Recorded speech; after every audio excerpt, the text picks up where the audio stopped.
So the other day I did a video about the Michael Jackson movie and how the movie really showed his spiritual practice, okay?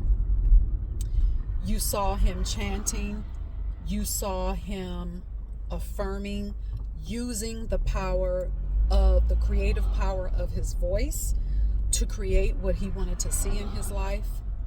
You saw the sticky notes on his mirror of what he wanted to create. And he stuck with that. He stuck with it.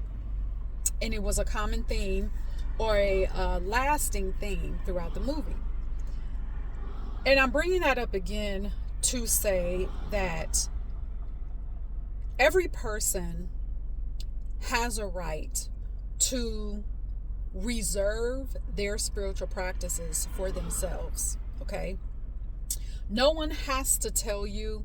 Any person that is what we would consider to be famous or a public figure, or their life is put on display for all the world to see, they are not required or obligated to tell you whether they have a spiritual practice, and if they have spiritual practices, what they are. No one is required to tell you that. And I'm saying that because I'm going to use an example here. And I don't care. I'm just using her as an example. It doesn't matter whether you like her or not, whatever. So Emma Grede has a book that she's marketing. And I have not read the book. And she, as a part of her book tour, she's having these, I guess you can call them conferences, where she's marketing the book as a business book. She's marketing these public events that she's holding as for business, okay? So people are showing up, listening to her speak, expecting to hear her speak about business strategies, and expecting her to speak about investments.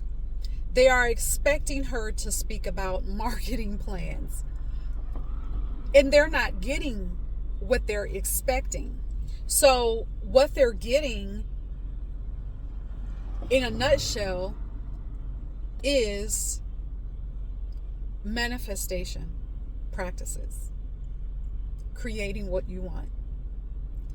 And people are leaving the places where she's speaking. They're leaving disappointed because they feel as if they are not getting what they expected, what they showed up for.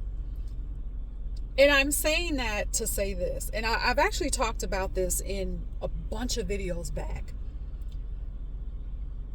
But just because a person that you see that you would deem successful, that you would deem rich and or wealthy, don't assume that they are not. Just because they're not telling you, don't assume that they don't have a spiritual practice. Don't assume that they are not doing spiritual work.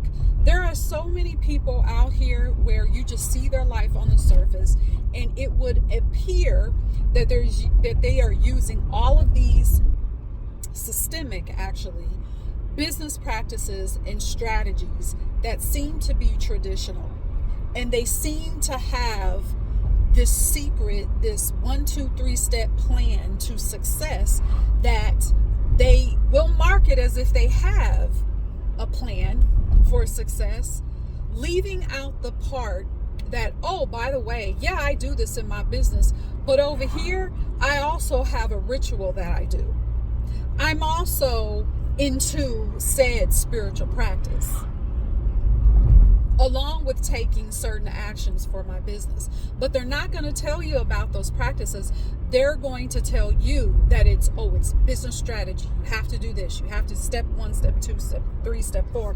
So what they do is they position themselves as a business expert or a financial expert, leaving out that extremely important element of spirit. And so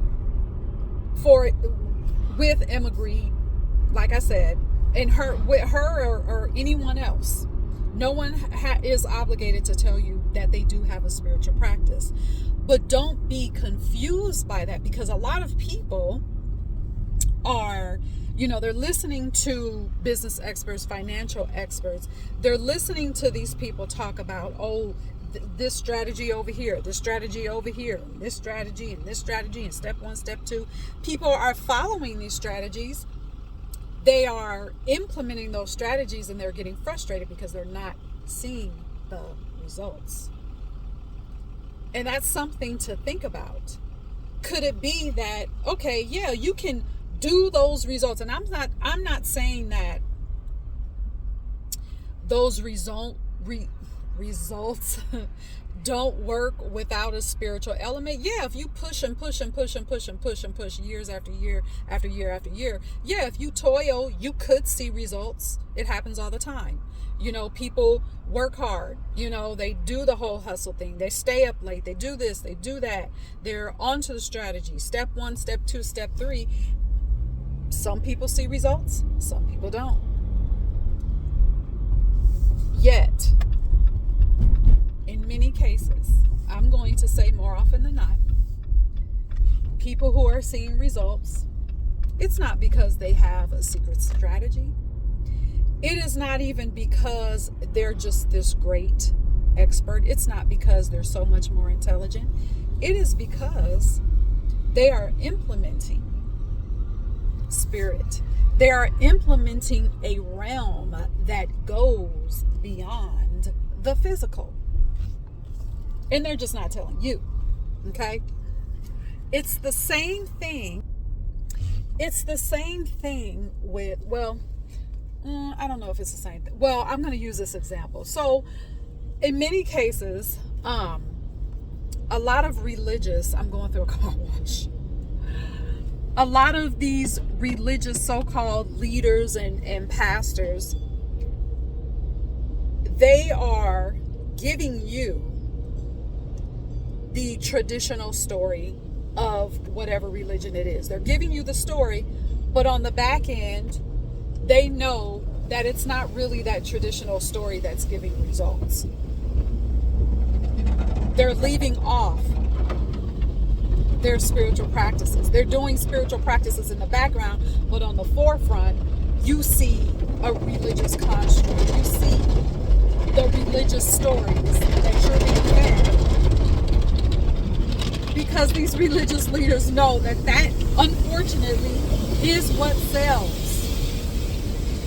That's what grabs people, okay? So,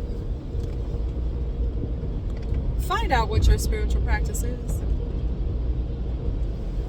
Develop your spiritual practice. And the way that you do that is going within first.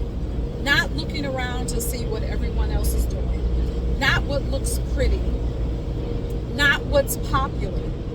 But start with what you have an affinity toward. Okay? And you learn about it. It could just be one thing. One thing. And I'm going to tell you, your first spiritual practice is you. Your first spiritual practice is getting to know you. Reconnecting with you. Reconnecting with your desires. I hope you guys could hear that last part because I was going through that, the car wash. But your main spiritual practice is getting to know you. Getting into your body. To fully embody your true, authentic self. Okay? Not the self someone told you that you should live. Not the self that someone told you was acceptable. Not the self that you have seen modeled for you. Okay? But the self. Oh, and also not the self that makes other people feel comfortable. All right? But your true, authentic expression, getting to know that, let that be your spiritual practice. Okay?